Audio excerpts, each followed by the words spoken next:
Fala pessoal, boa tarde, tudo bem? Hoje é quarta-feira, hein? Quarta-feira é dia de mais um episódio do nosso projeto. Oxe, que danada é isso? Acho que vocês estão sentindo falta de alguma coisa. Eu vou complementar agora. A vinheta, tava faltando a vinheta para que a gente possa associar que a gente iniciou mais um projeto, mais um episódio do nosso projeto. Oxe, que danado é isso?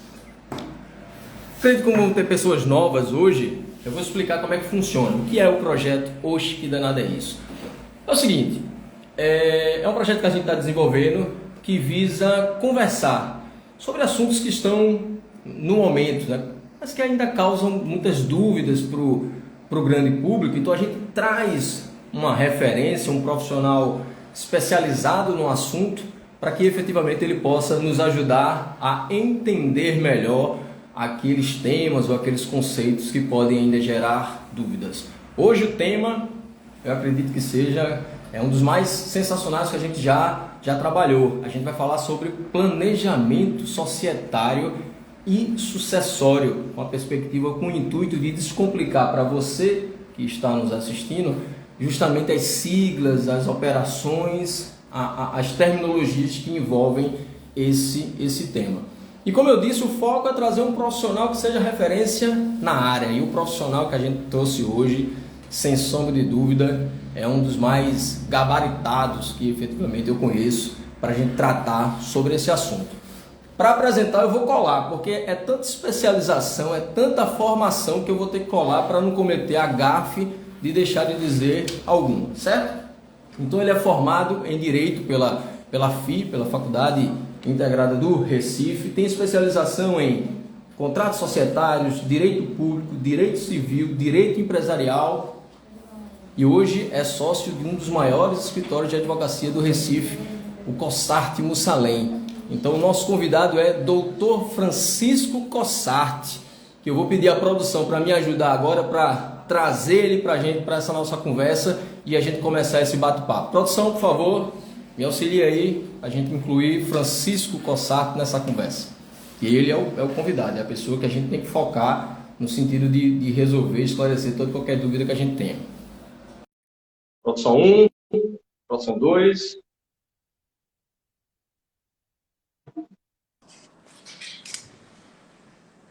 Doutor Francisco Cossarte, boa tarde. Boa tarde, meu nobre. Como é que você está, Diego? Tudo jóia?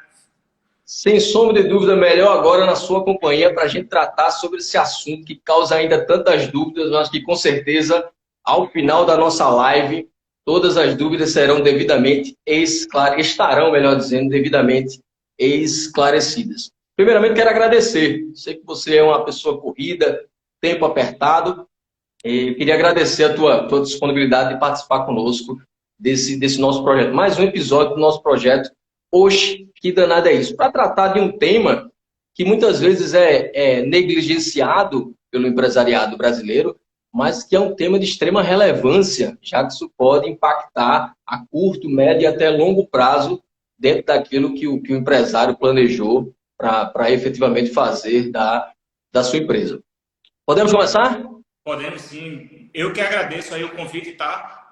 Você e a Eclesia e todo o pessoal da Office Contabilidade, que a gente sabe que uma empresa de contabilidade como vocês, apesar de ter um grupo extraordinariamente compenetrado nas ideias, não é feito só dos contadores, né? Tem uma equipe grande por trás para que faça acontecer tudo. E principalmente as lives que você tem feito estão tão interessantes para todo o tema do nosso empresário, né?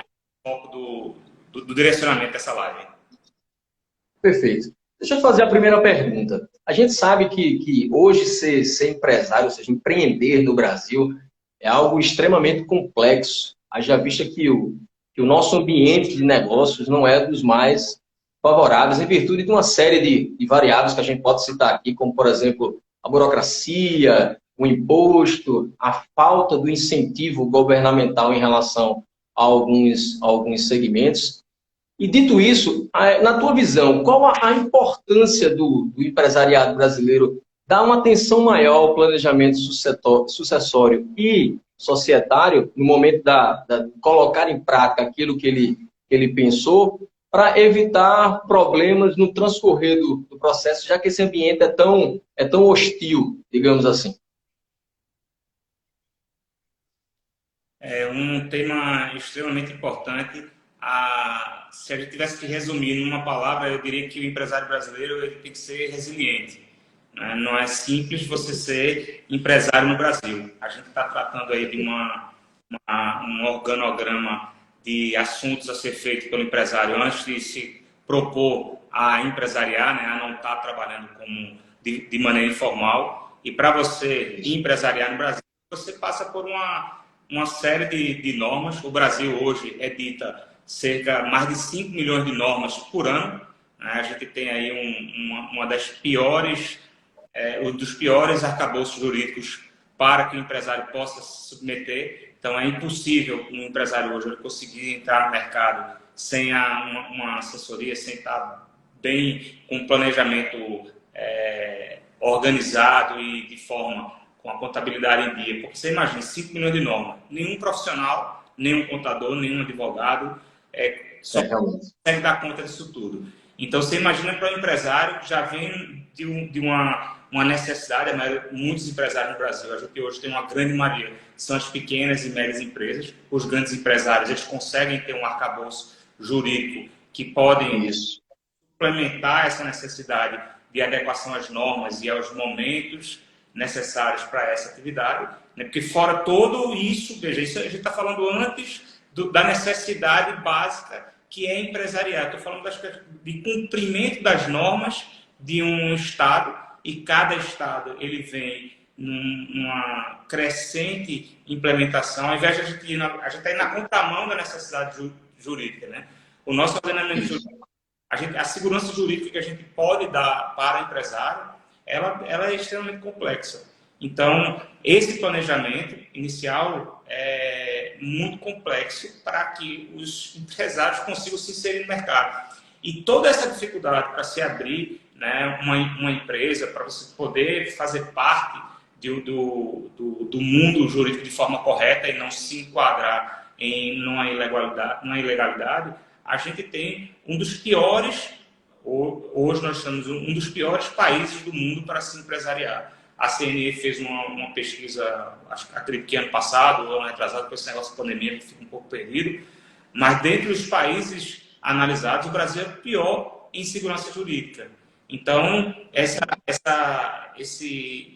início da atividade, que é mesmo antes de começar a fazer a venda, a entrega do produto, serviço, seja ao qual destino a empresa se dá, mas a gente tem uma dificuldade enorme para esse planejamento, que é o mais importante para o enquadramento societário, para o enquadramento tributário, né? Para que você não caia da regulamentação, porque depende do teu faturamento, você como contador é o professor disso, mas depende do enquadramento para que eu possa me adequar à tributação correta, a qual é o melhor município para me adequar àquilo, né? Qual o transporte, se a transportadora daquilo vai cobrar, né? Se eu tenho uma filial em outro estado que pode mandar e eu não ter que pagar SMS, então a gente tem um número... um leque de informações, né? Exatamente. Então, resiliência seria a primeira coisa para o empresário no Brasil. Isso, sem sombra de dúvida. Eu costumo parafrasear Euclides da Cunha, eu digo que o empreendedor no Brasil é, antes de tudo, um forte, né? Euclides da Cunha cita aqui, o sertanejo é, antes de tudo, um forte. Eu acho que o empreendedor no Brasil é, antes de tudo, um forte, porque são várias questões que ele tem que driblar, que ele tem que enfrentar, que ele tem que entender para que, efetivamente, possa colocar o seu negócio para rodar, para funcionar. E aí você, pegando um pouco da tua fala, você citou que hoje as empresas que têm um porte maior, por uma questão de investimento, de capital, elas acabam tendo acesso mais direto a esse arcabouço jurídico e se familiarizando e, por consequência, agindo de uma maneira mais respaldada. Mas eu queria frisar aqui que planejamento sucessório e societário não é uma questão que tem que ser pensada apenas por essas grandes empresas, porque às vezes o empresariado brasileiro ele se equivoca nesse sentido, acha que tem determinadas questões que são restritas às grandes empresas e, como você colocou muito bem, resiliência, organização não é algo restrito a uma grande empresa, é algo que tem que ser pensado de pequeno, porque essas grandes multinacionais hoje, que são hoje multinacionais, começaram em garagens, começaram em questões menores, mas o que foi que fez com que elas se tornassem grandes empresas? É pensar, é instituir processos definidos, bem estabelecidos, para que efetivamente você possa crescer estruturado e com a segurança jurídica necessária. Próximo tópico que eu tenho para trocar uma ideia com você é a respeito dessa questão do modelo societário ideal, né? A gente sabe que no Brasil hoje você tem vários tipos de modelos societários, ou seja, uma empresa hoje ela pode ser constituída do ponto de vista societário de várias formas, mas cada um tem a sua respectiva característica e cada um está mais adequado àquele tipo de empreendimento que efetivamente você tem interesse em fazer, em pôr em prática. E aí a gente tem muitas siglas, né? Eu acho que um dos pontos que motivou essa conversa da gente foi justamente isso. A gente fala sobre SLU, que é a Sociedade Limitada Unipessoal, a antiga Eireli, que é um termo em desuso pelo fato da extensão, mas era um termo muito utilizado, SA, offshore. Qual a importância, de fato, de você planejar bem estabelecidamente essa questão do modelo societário do ponto de vista de segurança jurídica? Esse ponto que você colocou é importante, Diego, para que a gente possa traçar uma estratégia em todo o andar prévio até da atividade própria em si do empresário, né?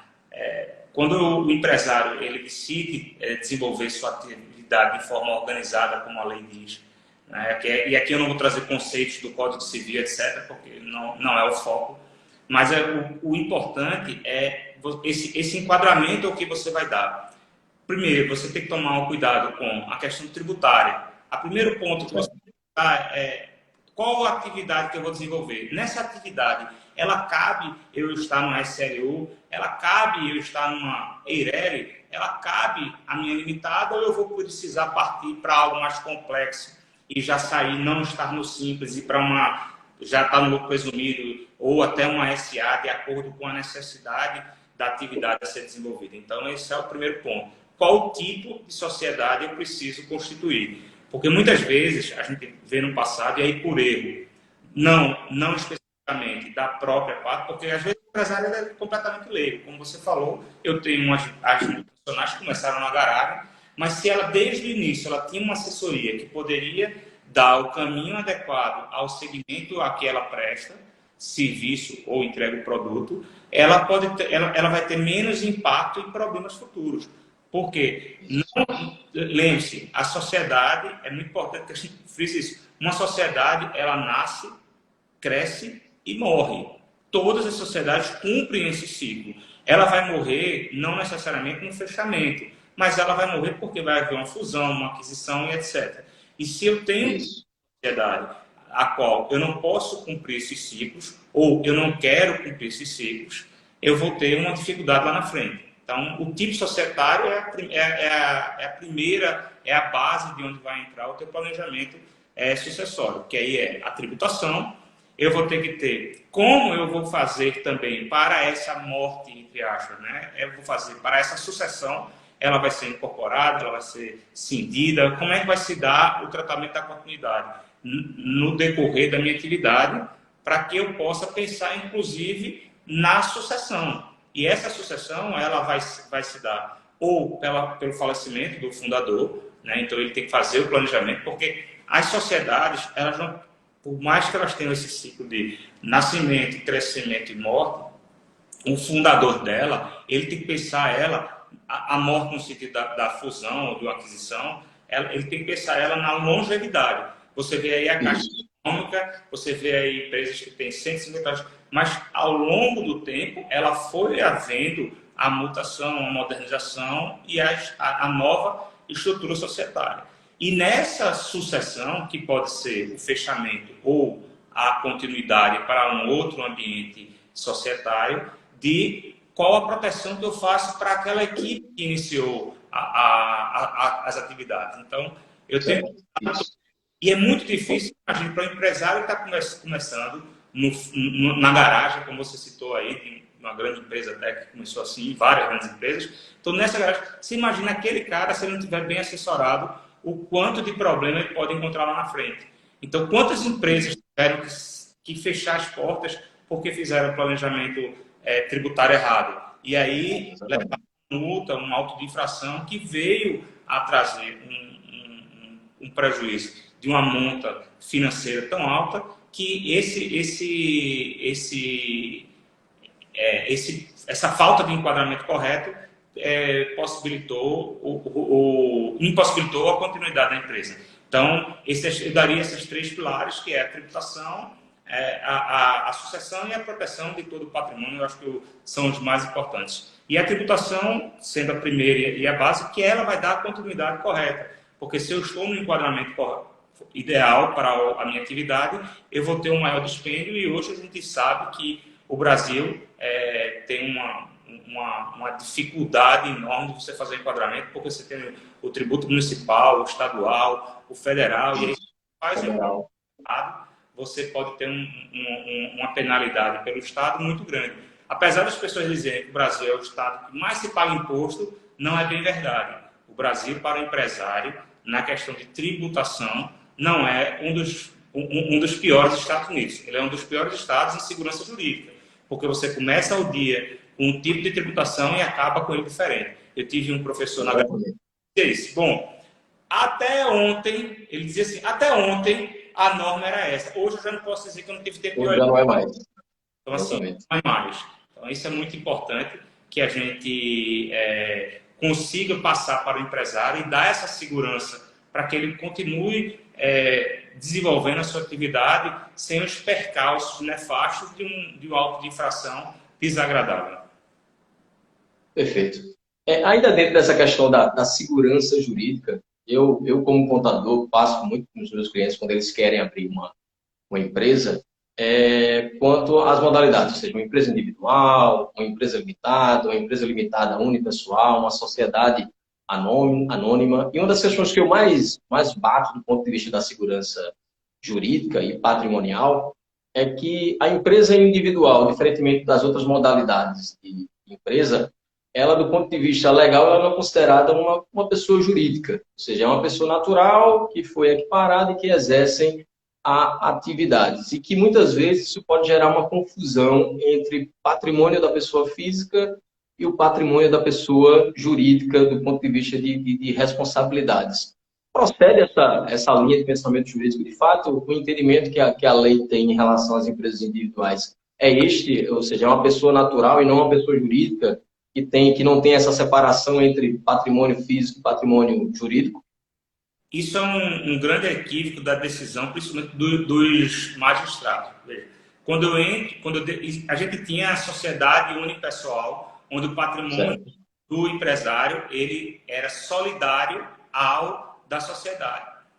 Na sociedade veio a Eireli. A Eireli é uma empresa de responsabilidade limitada, ou seja, eu não deveria responder com o meu patrimônio pessoal, salvo se eu cometer dos impedimentos para essa benesse, que é do artigo 51 do Código Civil, que é eu não ter cometido nenhum ilícito dentro da minha gestão. Então, até o meu capital social eu vou responder. Mas o que é que a gente vê hoje? Isso não existe, não é respeitado pelo trabalhista.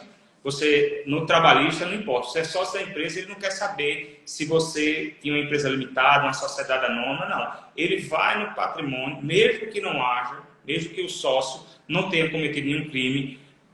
Eu vou dar um exemplo aqui de um crime. A empresa fecha uma empresa não prosperou, e aí o que é que o empresário faz? Ele simplesmente para de pagar todo mundo, não dá continuidade à contabilidade da empresa, não dá continuidade ao endereço fiscal ou ao endereço onde a pessoa possa ser intimada, e aí sim o juiz teria todo o direito em desconsiderar a personalidade jurídica daquela entidade e passar para o sócio, como se ela fosse uma unipessoal. Mas no dia a dia, esse é o que mais acontece. Mas há ainda empresários que tomam todo o cuidado, mantêm a contabilidade em dia, mantêm o seu ponto comercial, o seu local, aparecem para o público, recebem intimações e ainda assim há a desconsideração da personalidade jurídica, mesmo que ela não tenha cumprido os requisitos para tal. Por quê? Só o fato de você ser uma pessoa jurídica você já tem que responder o sócio. É o maior, para mim, desde que a gente começou a advogar e ir no judiciário defender os empresários, é o maior absurdo cometido pelos magistrados, e não é só em Pernambuco, tá? Isso você vai na Paraíba, você vai no Rio Grande do Norte, vai no Ceará, São Paulo, Rio, Brasília, onde a gente advoga. A gente teve um caso na Bahia que foi um absurdo. A empresa continuava funcionando, estava com tudo, simplesmente ela não pôde pagar e honrar com todos os seus compromissos. E aí o juiz ele não queria saber qual era o capital social. Ele tratou exatamente como você disse. Ele tratou como se fosse uma coisa unipessoal. Isso não é excelência, isso aqui é uma pessoa jurídica. Eu não caí em nenhum dos requisitos para a desconsideração da personalidade jurídica. Essa tese 95% não é aceita. Né? Porque, olha, se eu cumprir, eu continuo aqui, eu não descumpri nenhum desses requisitos para que fosse autorizada a desconsideração da personalidade jurídica. Mas isso, os juízes não respeitam. Era como se não existisse uma empresa de responsabilidade limitada no Brasil. Ilimitada. Os juízes tratam a responsabilidade da empresa como ilimitada. Esse conceito ele tem que começar a mudar no Brasil. Né? O Brasil, os juízes e a jurisprudência tem que começar a modificar o entendimento do que é a responsabilidade limitada. Veja, quando eu venho a tratar de negócio, suponhamos que eu sou um vendedor de produto para uma determinada empresa. E eu sei que aquela empresa é uma empresa de responsabilidade limitada. No contrato social está dizendo lá quanto é o capital social, o que é que está responsável, qual é a atividade dela. Eu tenho todos os requisitos para querer ou não fazer negócios com aquela empresa. Aí eu faço um negócio com aquela empresa. Ela não consegue arcar com o prejuízo. Mantém sua atividade, não quebra as suas obrigações legais e o juiz imediatamente, no mesmo ato, às vezes até no espaço inicial, já desconsidera a personalidade jurídica. Hoje, as execuções fiscais, elas já começam com o sócio no polo passivo. E o sócio, o administrador, eu não digo nem o administrador, elas já começam todos os sócios. É um absurdo. E os juízes nem observam isso. Já deferem de pronto que aquele sócio seja executado. Olha, ele não fazia parte da administração da empresa, ele simplesmente é sócio, porque ele já está ali na execução. Então, no outro dia, esse sócio já tem uma execução contra ele e que a gente não pode ter uma insegurança jurídica dessa. Aí, quando você vê grandes empresas querendo vir para o Brasil, empresas estrangeiras querendo vir para o Brasil, uma das questões que afugentam elas é a quantidade. Esse tipo de decisão totalmente equivocada, fora do ordenamento jurídico, e os advogados contratados no Brasil para dizer isso, eles são obrigados a, no parecer dele, dar essa informação para as empresas de como é o procedimento em relação à desconsideração da personalidade jurídica. Então, a pessoa imediatamente já é taxada, até como alguns participantes estão dizendo aí, já é taxado como bandido. Então, cara, por que eu vou investir em um país onde eu já comece como bandido? Então, isso não é algo que a gente, pelo menos no meu entender, que seja salutar para o investimento e o crescimento da economia. Porque quem movimenta, e a gente sabe que movimenta, não são as grandes empresas, mas é o pequeno empresário, que ele está ali. Então, acho, salvo engano, 75% das empresas hoje, 78%, são as micro e pequenas empresas que movimentam o faturamento do Brasil. Né? E você tem essa decisão. Por isso que a gente vê muitos empresários atuando na clandestinidade, né? Sem um devido planejamento. A devida formalização, né? Devida formalização, exatamente.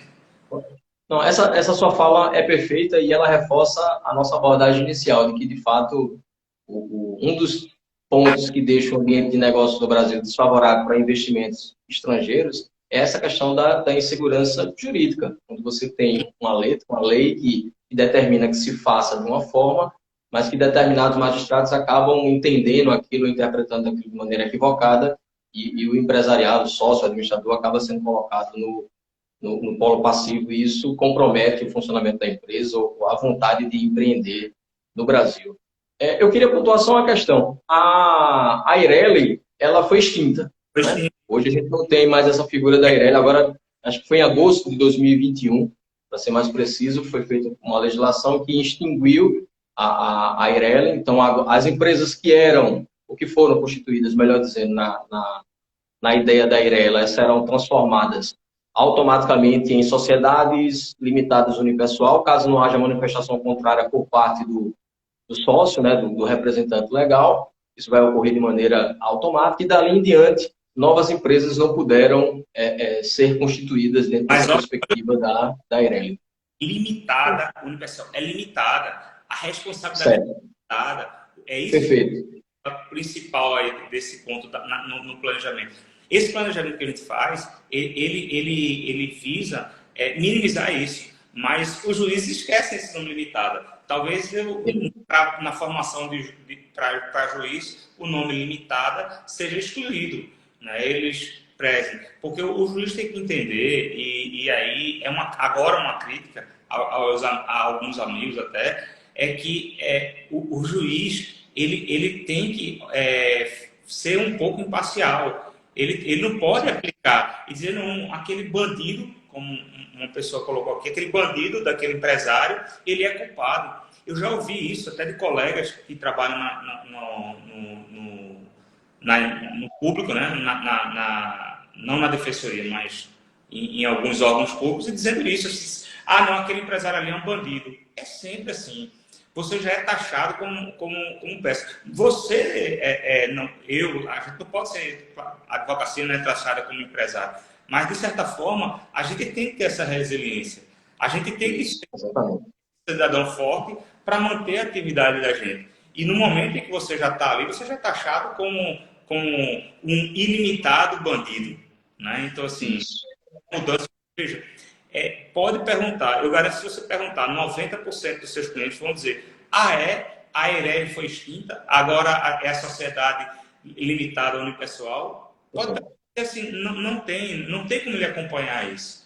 Não tem como ele acompanhar. Quem trabalha no dia a dia vai saber, mas quem não trabalha não tem como acompanhar essas milhões de normas que são editadas ano a ano no Brasil.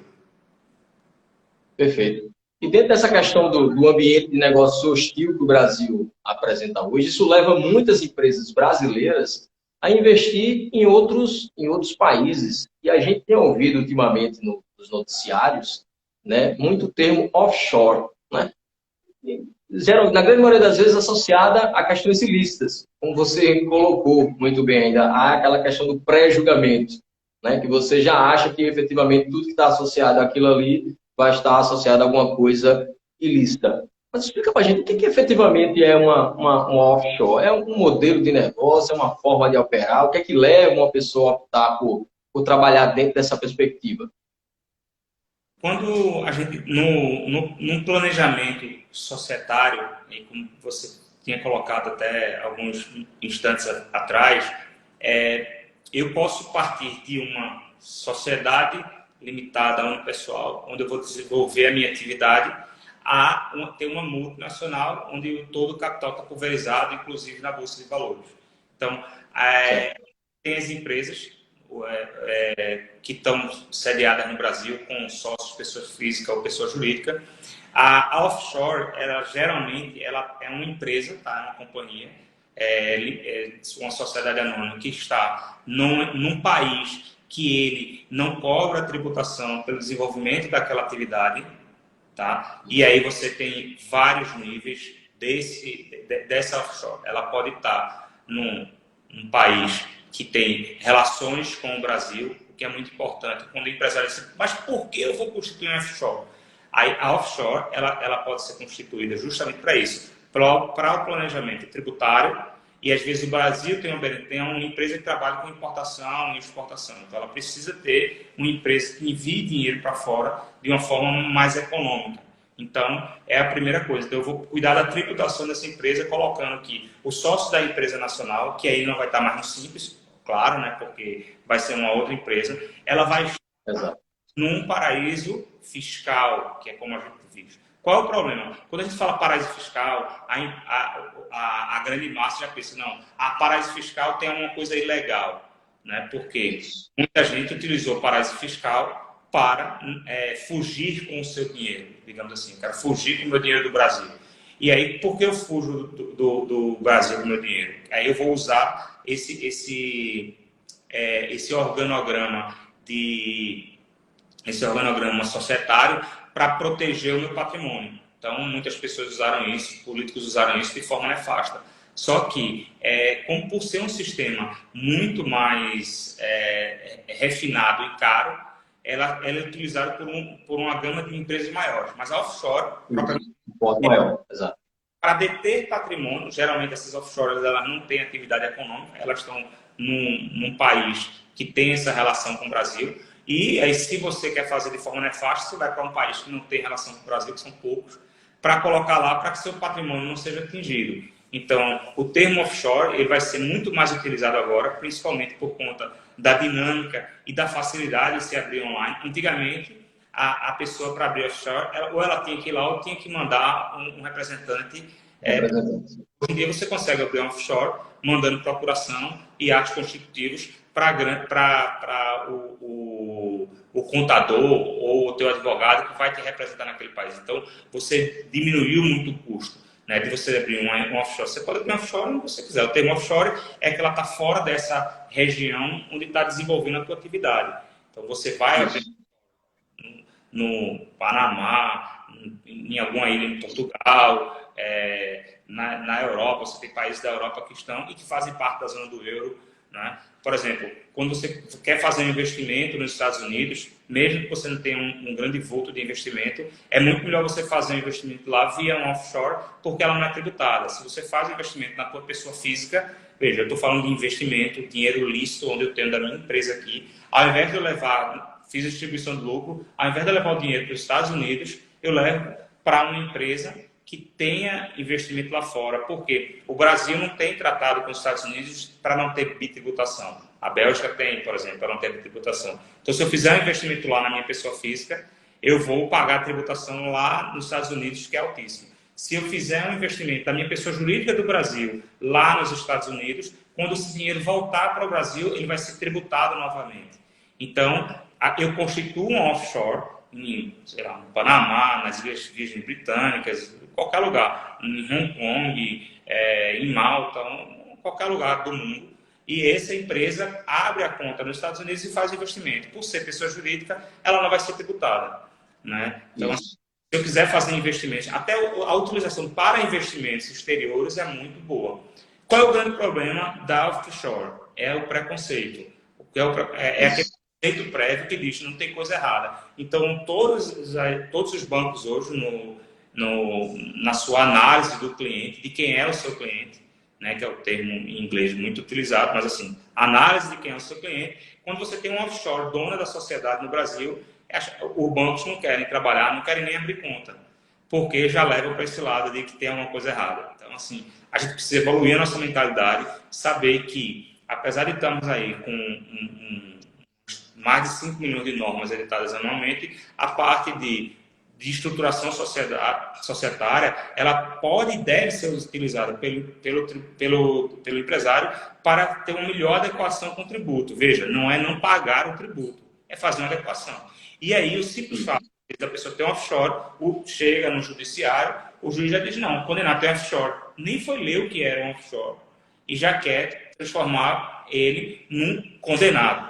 Então, assim, é muito importante o uso disso, é bem importante para o planejamento societário, tributário e sucessório, principalmente. Perfeito. É importante que se frise isso. A atividade de offshore é uma atividade lícita, tanto é que a própria Receita Federal ela já editou uma instrução normativa onde ela lista os países que efetivamente existem, essa benesse fiscal, onde as empresas brasileiras podem investir o seu capital, o seu ativo, né? E vai proporcionar liberdade cambial, já que a gente vai investir dentro da perspectiva de moedas mais fortes, como o euro ou como o dólar. Vai buscar uma redução tributária, porque, como você colocou muito bem, quando eu invisto da perspectiva de pessoa física, eu tenho uma tributação maior. Quando eu invisto dentro da perspectiva de uma pessoa jurídica, eu vou ter uma tributação menor. Eu vou buscar também uma proteção patrimonial, de alguma forma. Então, apesar da interpretação equivocada de muitos magistrados, como você colocou, em relação a isso, offshore é considerado uma atividade lícita e deve ser aplicada dentro desse planejamento tributário, dentro desse planejamento sucessório, societário. É lógico que muitas pessoas se valem de uma das principais características da offshore, que é justamente o sigilo de informações, né? E ao se valer uma das principais características, que é o sigilo, elas acabam realizando ilícitos e se tem essa má impressão inicial, mas é importante que se frise que, de fato, o offshore é uma atividade lícita. Tratando especificamente agora de planejamento sucessório. A gente sabe que hoje no Brasil, quando a gente fala de inventário, de herança, um procedimento ainda muito moroso, muito burocrático e até de alto custo, haja visto os impostos e as alíquotas que estão envolvidas nessa operação. E diante desse cenário adverso, surgiu também um termo, uma possibilidade que vem sendo muito trabalhada também, que é a ideia das holdings, né? Nesse contexto que eu coloquei mais especificamente das holdings familiares, a gente sabe que o conceito de holding é um pouco maior do que isso. Mas tratando especificamente do que eu coloquei agora, desse planejamento sucessório, qual a importância do advento desse conceito de holding familiar? O nome holding, né, ele vem do inglês, que é você ser dono de outro, você deter o outro. Então, guardar, controlar, manter, né? O termo, eu não gosto nem muito de usar o termo holding, principalmente quando a gente está tratando de empresas não de grande vulto. Por quê? Hoje a gente pode resolver isso com uma patrimonial, né? Você transferir todo o patrimônio daquele grupo familiar para uma empresa que vai deter apenas o patrimônio, né? Eu desassociar da empresa operacional, porque o que acontece? A empresa operacional é onde você tem todo o inferno astral do empresário, que é isso que a gente falou. Eu chamo de inferno astral porque o nosso querido amigo forte e resiliente, né, que é o empresário, ele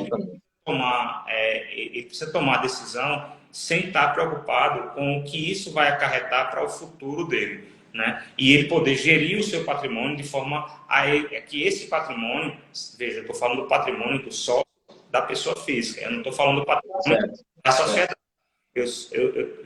Para deixar bem claro aqui, para que não haja uma má interpretação. Então, o que é importante se eu segrego essas atividades, a gente está falando, é uma pessoa jurídica, não é uma pessoa física. Eu tenho o empresário que tem a sua vida, que com o lucro que ele recebe, com as atividades, com qualquer outra coisa que ele tenha, ele possa gerir, ele ganhou uma herança, ele vai ganhar essa herança e vai levar para uma empresa patrimonial, né? Então, a partir do momento que ele não tem mais nada na sua pessoa física, quando eu digo ele não tem nada, ele tem cotas sociais. Quando ele parte, e aí eu vou ser mais direto por conta do nosso horário, como você tinha me pedido. Então, não, mas fica à vontade. Um inventário, né, na falta dele, né, quando ele vem a falecer, Mussalem, meu sócio, ele sempre diz isso, que eu mato todo mundo, né? Toda vez que a gente está criando a sociedade, fazendo planejamento, eu mato todos os sócios, né? Ele comenta muito isso. E a gente, mas infelizmente, quando a gente está tratando de planejamento, eu não posso me esquivar de poder de chegar nesse ponto. Então, quando aquele sócio não está mais ali, se eu tiver que passar por um inventário judicial, eu posso perder anos e anos para dizer. É a política do ao. Quando a gente chega no judiciário, ao Ministério Público, ao perito, ao técnico, ao Ministério da Fazenda, à Secretaria da Fazenda. Então, isso nunca acaba. E quando eu tenho isso numa pessoa jurídica, vai para todos esses órgãos, claro, mas vai de forma muito mais séria. Por quê? Ao invés de eu ter que transferir um carro, uma casa, um apartamento, um sítio, uma fazenda, um barco, etc., eu simplesmente transfiro as cotas sociais da empresa. Então, o meu inventário vai ser muito mais célere, rápido. O próprio auditor da fazenda que pegar o processo, ele vai ver que as cotas sociais, capital social, balanço realizado pela contabilidade. Está aqui o valor esse, está aqui o imposto a pagar, transfira-se as cotas. É muito mais rápido. Então, se eu saio de um ambiente pessoa física e levo tudo para um ambiente pessoa jurídica, eu consigo ter uma celeridade, um menor custo. Você imagina aí que eu economizo uns 15%, 14% sobre o patrimônio a ser transferido se eu estou numa relação de sociedade, que é aí que você colocou o nome de holding, né, que seria detendo uma outra empresa, mas eu prefiro o termo patrimonial. eu acho que ele é mais salutar para isso, para esse ambiente que você está falando aí.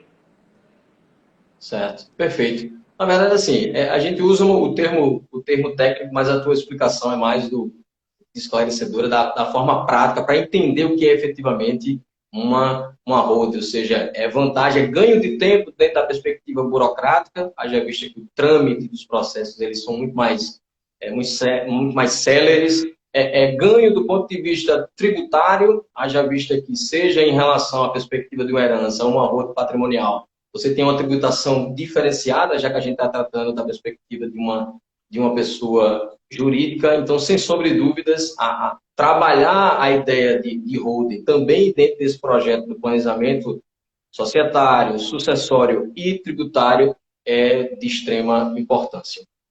Francisco, eu quero agradecer mais uma vez a tua participação conosco. Eu acredito que todos os assuntos que de fato envolvem essa questão do planejamento societário e sucessório, que causam ainda grandes dúvidas no grande público, a gente conseguiu abordar de maneira objetiva, tendo a visão jurídica, tendo a visão contábil. Então, só me resta agradecer mais uma vez a tua disponibilidade e a participação aqui no nosso projeto. Oxe, que danado é isso.